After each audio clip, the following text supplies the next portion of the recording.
Coming up in Jamaica Magazine today, playing its part to advance the welfare of persons, the Good Samaritan Inn, through its outreach mission, donates medical equipment. Plus, knowing the services of the Passport, Immigration and Citizenship Agency. Also, understanding the effects of climate change and what each of us can do to lessen the impact. Hello there, I'm Adrian Atkinson. Welcome. Informing. Jamaica today confirmed its first imported case of coronavirus. Educating. If you follow the recommended procedures, it is highly likely that you will not get the disease. Going beyond to keep you informed and connected. Welcome to Get the Fact. Even through the pandemic. Helping you stay safe while we protect ourselves. Dependable. Impactful. Accurate. This is your JIS News. Credible. Trustworthy. Every day, everywhere. Serving our customers proudly.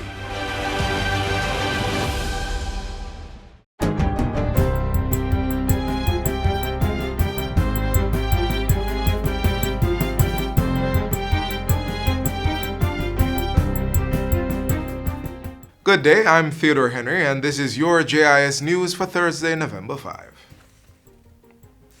The Ministry of Finance and the Public Service has launched the Jamaica Investment Map, a digital platform that will facilitate interactive public access to information on investment projects being implemented by the government.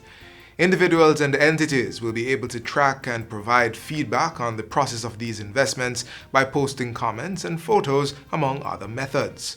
The facility is intended to strengthen the management of public investments in Jamaica. The Inter-American Development Bank, IDB, financed the undertaking via a regional technical cooperation grant provided through its Transparency Fund.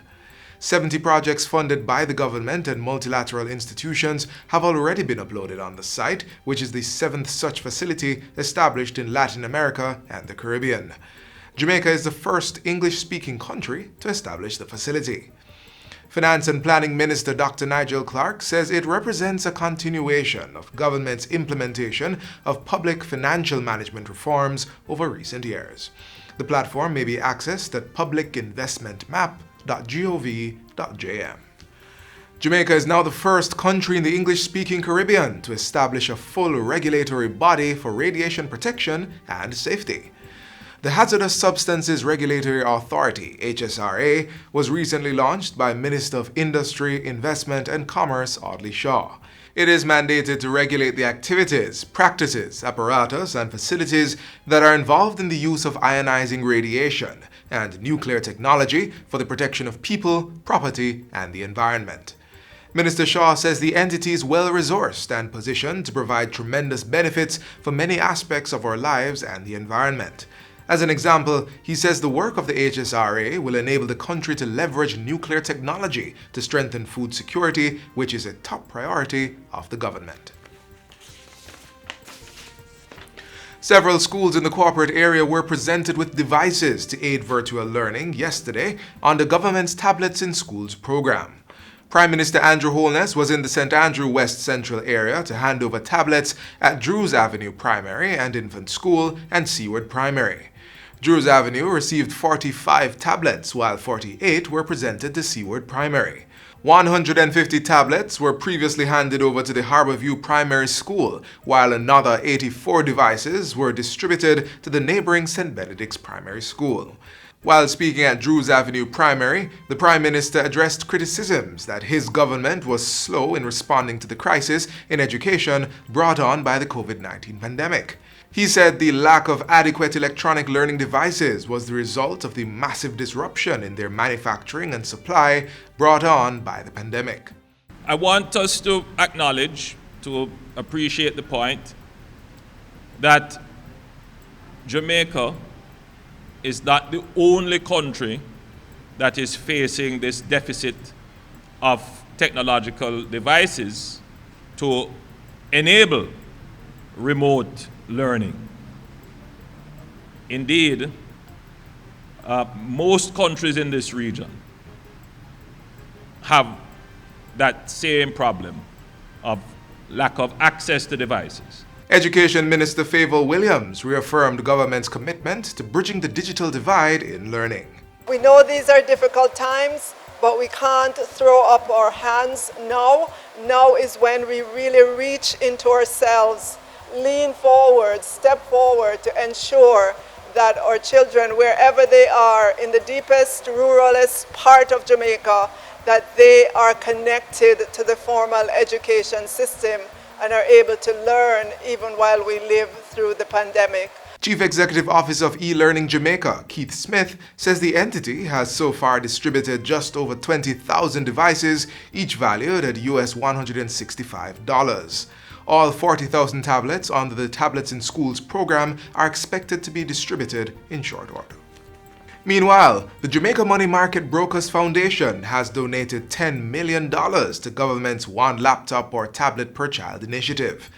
The JMMB Foundation handed over the money to the Ministry of Education yesterday.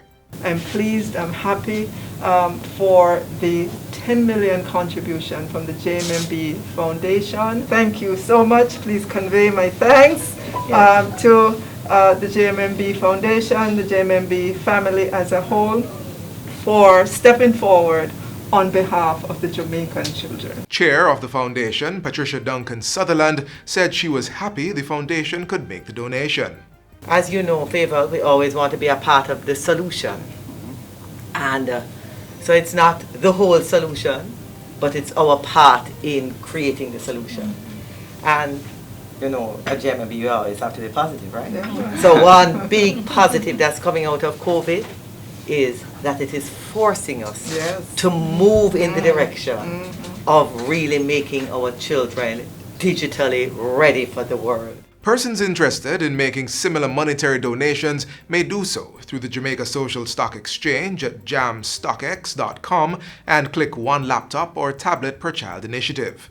For local and overseas donors sending devices, they should use the guidelines for donating provided on the National Education Trust website. And finally, Energy Minister Darrell Vaz says plans are being put in place to procure up to 268 megawatts of electricity generation from renewable sources by 2025. These include energy from solar and wind technologies, with 70 megawatts from hydro, biomass, and waste technologies. Over the life of the plan, US $2.8 billion of investment is anticipated to further modernize our energy sector. It is my priority as Minister to have the generation procurement entity established and given a charge to expedite the procurement process. Their first order of priority will be to define the rules and protocols to govern the procurement processes. Minister Vaz was speaking at the recently held virtual meeting for the 12th Caribbean Renewable Energy Forum. The renewable energy target is in keeping with the Integrated Resource Plan, IRP, which is a 20-year roadmap for Jamaica's electricity investment landscape. And that's it for JIS News Today. I'm Theodore Henry. Thanks for watching.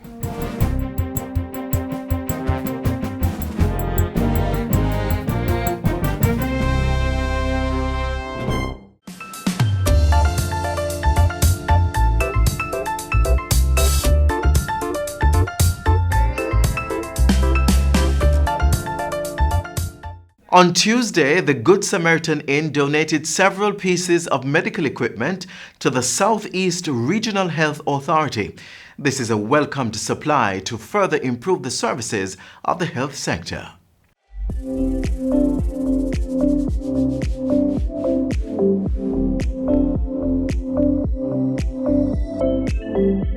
We live in a world where we cannot operate standing alone. We have to collaborate and cooperate with each other. Dr. Pete Williams contacted to say his hospital, the Northeast Georgia Health System, had some equipment which he believed would be of use to the hospitals in Jamaica. So he asked if we would make an application. He initiated everything, and at his own expense, he had them shipped to to Miami and onto Jamaica in a 20-foot container.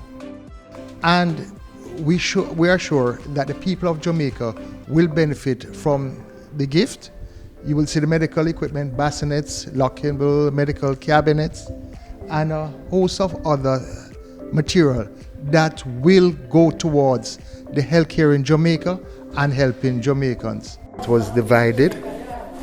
Half the equipment was sent to the Southern Regional Health Authority for use at the Mandeville Hospital, and the other half was designated for Sierra. It is approximated to be about 5 million.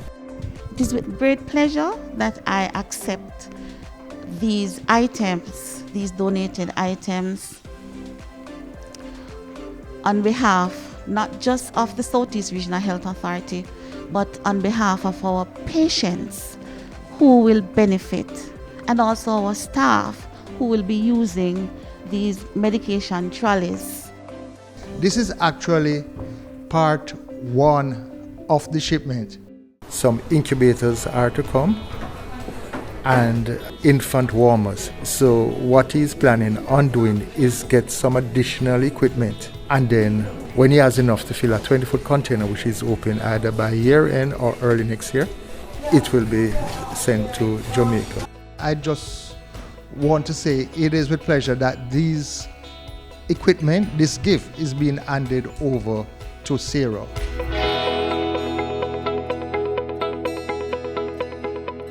We have been actually partnering with the Good Samaritan in probably close to over 10 years, yes?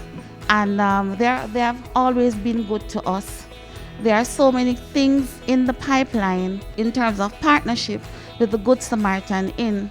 They're actually completing a section upstairs to house our child guidance clinic, and that we look forward to. A general call was made to members of the World Church for a donation to establish a health center at this location. Phase 1 of the health center, you see, is complete. This was done about 3 years. And phase 2, which we are hoping to do, is a child guidance and adolescent mental health clinic that would be operated by the Ministry of Health. We in the health sector, we're operating in an extraordinary times. COVID has changed the conversation. COVID has changed the game. And we need support, and we welcome the partnership.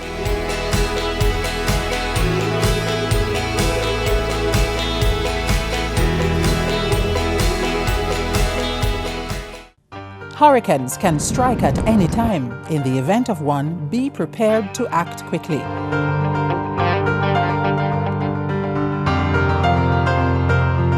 If a hurricane watch or warning has been issued, review your home disaster response plan. Map out likely routes to evacuate if your home is at risk, and confirm with relatives or friends you plan to stay with. Also, confirm the location of the nearest shelter. Check your emergency supplies and restock if necessary. Remember, disasters do happen, so be prepared. Look inside the drum. Those are the Aedes aegypti larvae, the one that causes dengue fever. If all of these larvae mature to be adults, and if the female larva bites someone with the dengue fever, it will acquire the dengue virus. And if that mosquito bites you, you will get it. Dengue fever? Yes. Help prevent the spread of dengue. Clean up your home and community. Destroy mosquito breeding sites. Protect yourself from mosquito bites. Prevent dengue fever. CEO of the Passport, Immigration and Citizenship Agency, Andrew Winter, shares the simplified way of renewing your passport and other services offered by PICA.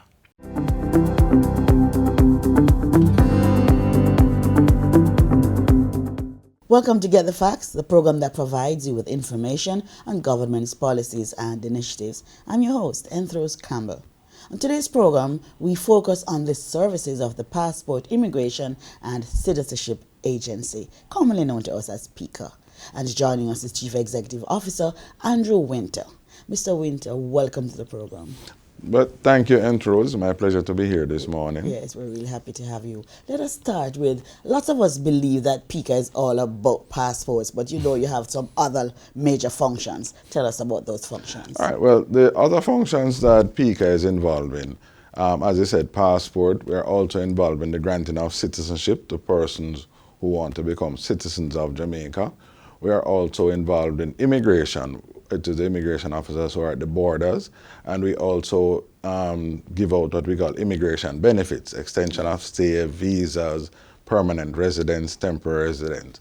And we also conduct our own investigation into persons who may commit breaches under the Citizenship Act or the immigration laws or the passport regulation. Talk to us now about passports. There are different types, 4 different types of passports. Tell us about them and the processes. All right, there are 4 passports. There's the adult regular passport, there's a child passport, there's your diplomatic passport, and there's your official passport.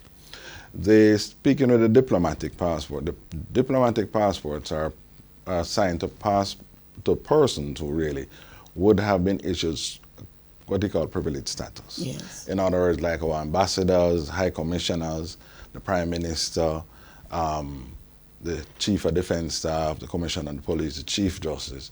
And these persons, when they travel to other countries, we expect them to be accorded certain courtesies. Mm-hmm. Other employees in the Ministry of Foreign Affairs who work in our embassies and consulate, above a certain rank, they get what accorded diplomatic status. So you have the consul generals. They are also issued diplomatic passports. And other persons who the Ministry of Foreign Affairs might be deemed as persons who should get the diplomatic status. Mm-hmm. The government has a set of regulation and guidelines which they also give to us as to who else might be granted a diplomatic passport, and we are also guided by those. The official passports are for government officials who travel abroad on government business or other employees within the public sector who are required to travel overseas on the government business and to carry out government duties while they're overseas. They are not necessarily at the diplomatic status, but they are officials of the country, and they are expected to be accorded certain courtesies in the other countries. Then you have the ordinary passport, the ordinary adult passport, which is what we usually have. The colors for the ordinary passport is the blue, the navy blue, and for the official passport it is green, and for the diplomatic passport it is burgundy. Okay. Right? Okay. So that is the difference. There is what we call an emergency travel document, which is not really a passport, but it's just a document that allows persons, if stranded, if they lost a passport overseas, to be able to travel back to Jamaica so that, they can get their stay. All right, the regular passport. Talk to us about the process and the time. All right, for the regular passport, one of the things I'm very proud that PICA does is you can get your passport same day, the next day, 3 days, and up to 7 days. There is a cost according to each of the service. Yes. And when you live overseas and you go through the missions, within 25 working days, once you apply through the mission and it comes in on time. And also with our online passport adult renewal facility, certainly within 20 days, you can get your passport overseas. So if you have an emergency and you're in Kingston and you need your passport urgently, we do offer the same day service. Once you are coming by 9 o'clock, we accept your application, you pay the required fees, and then you can have your passport by 4 o'clock. That's for a new passport? A brand new passport. Right? There is a 3-day, which is same day, next day. You can get it the next day as well. And then there's 3 days. We consider those what we call our expedited services. Okay, yes. Then the normal service, you get it within 7 working days. Right. And then, which is quick turnaround time because, I can boast that even some of my Caribbean neighbors are telling people up to 4 weeks before they can get their passport. Good stuff. I know you have some You can apply, adults can apply now, whether you're here or overseas, can apply online. Online. So once they apply online now, and they go on our website, and then they go to the online section, the section that speaks to would you like to apply online. Once they click on that, they go and look at the criteria page where they can see whether or not they have met the criteria. Then they start to complete the process to include uploading your photo, and you make your payments, and then depending on what delivery facility you would want, we can give you the courier service, so everything you don't even come to our office and it's delivered right back to you. Or you can arrange where you want the pickup, so you have started the process online, but you prefer to come in office and pick it up. Yes. Overseas now, it goes directly back to you because we have an arrangement with DHL, and they will courier it back to you. So once you pay the courier fees, your passport comes right back to you. And we have had some very, very favorable comments from very satisfied persons. I mean, people are like, wow, this is really happening.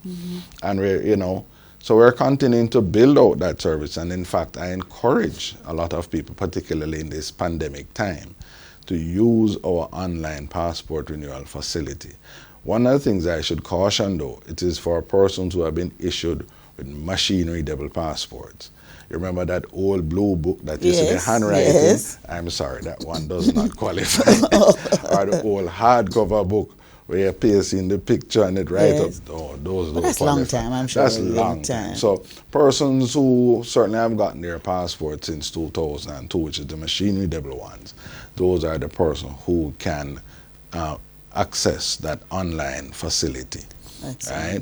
Also, persons, if you have gotten married or had any material changes, unfortunately, you can't use the online facility to renew. So if there is no change to your status, then you can use it. In a few months, within the next 12 months, a number of our services are going to be migrating to online platforms, again, which will facilitate ease and comfort to ensure that you still get the best quality service and products from the agency.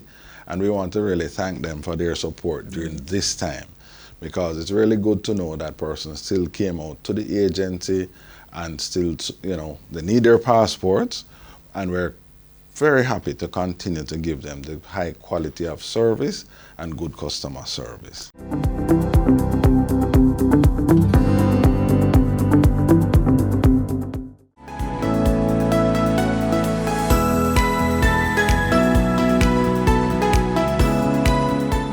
That you can apply for a copy of your birth certificate online or by visiting any of the Registrar General's Department offices listed on their website? For ease of processing, there are several things you need to know about the person or child whose birth certificate you are applying for. Here's a checklist. Ensure you know the correct name and spelling of the person, as well as their mother and father. You will need their date and place of birth, which is usually the name of the hospital or location they were born. Parish of birth is also important. Find out also the birth entry number along with the date and place of registration for the adult or child. Remember, for additional information on how you can apply for a copy of your birth certificate or someone else's, contact the Registrar General's Department today. Here are some measures each of us can apply to mitigate the impact of climate change.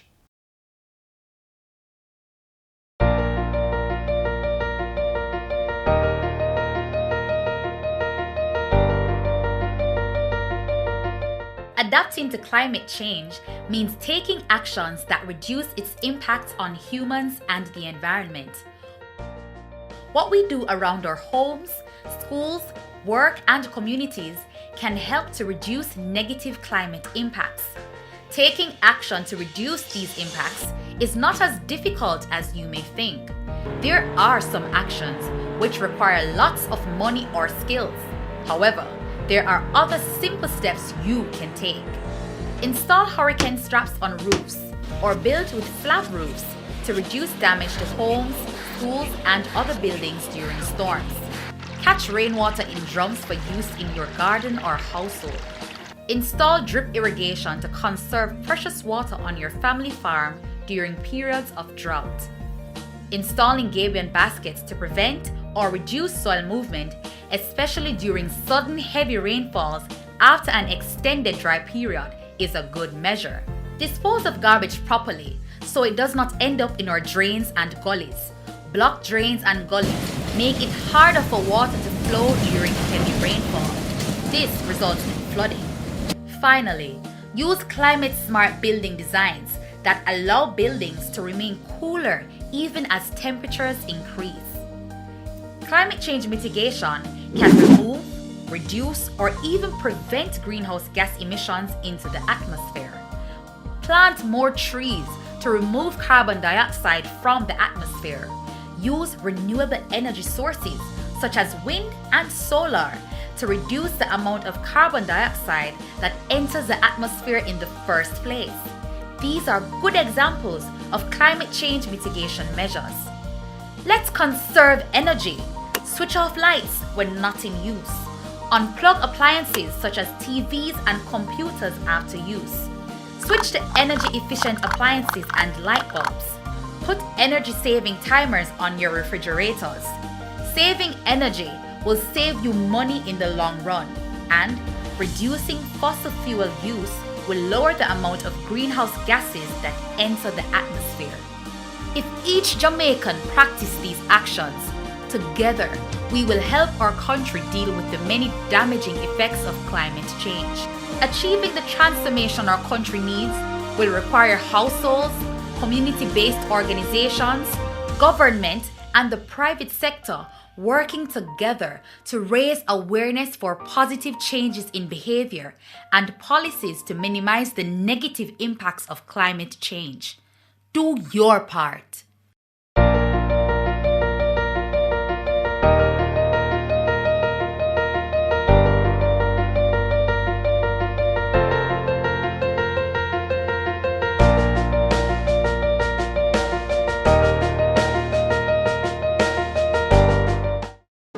Keep we island clean, so clean. From the peaks to the beach, so clean.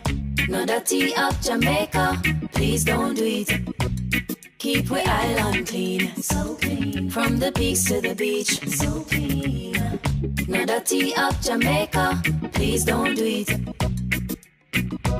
No dash no paper, no dash no plastic. Dispose your garbage responsibly. No know how to recycle, learn it quick. And if you drop it, better pick up every piece of it. Plastics last forever, don't forget the bits. Cause when them touch the street, them end up in the sea. Collect pan the reef where they fish them feed. And when you want seafood, I eat your Keep eat. we island clean, so clean. From the peaks to the beach, so clean. No dirty up Jamaica, please don't do it. No dirty up Jamaica, no dirty up Jamaica, no dirty up Jamaica, no dirty up Jamaica.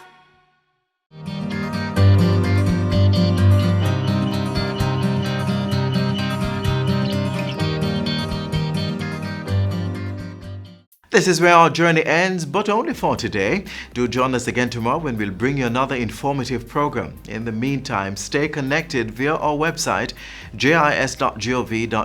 And while you're online, send your feedback to Jamaica Magazine at jis.gov.jm or via tweet at JIS News. You may also find us on all the major social media platforms and through our mobile app that's Android and iOS compatible. On behalf of the entire production crew, I'm Adrian Atkinson. Do take care.